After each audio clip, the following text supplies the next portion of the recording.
When I first began to examine the whys and hows of producing a painting about the Vietnam War, I had to clarify my own credentials. Could I pull off such a thing?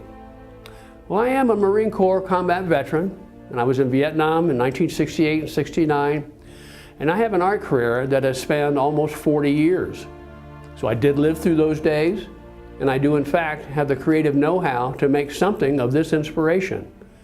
And that is to orchestrate an ultra-realistic narrative on canvas that would tell stories that still need telling, but do so in a way that no one else has ever done. In all wars, the shroud of fear and suffering has knowingly draped all the players. Those who felt like they were losing the war, even those who thought they were winning it. But in any armed conflict, a hidden lament, no less agonizing, reflected the painful reality of the non-combatant, the wretched innocent that got caught in the middle. Depending upon the statistical resource you choose to embrace, civilian deaths during the Vietnam War years were arguably bumping close to 500,000. The numbers of the wounded, just under 1 million.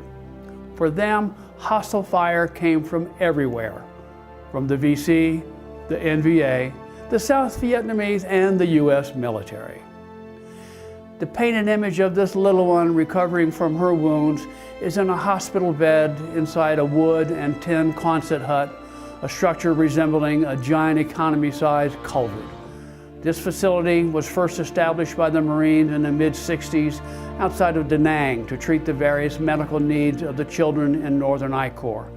It had humble beginnings, but resolute staff and supporters, and it was later to become a children's hospital of great significance.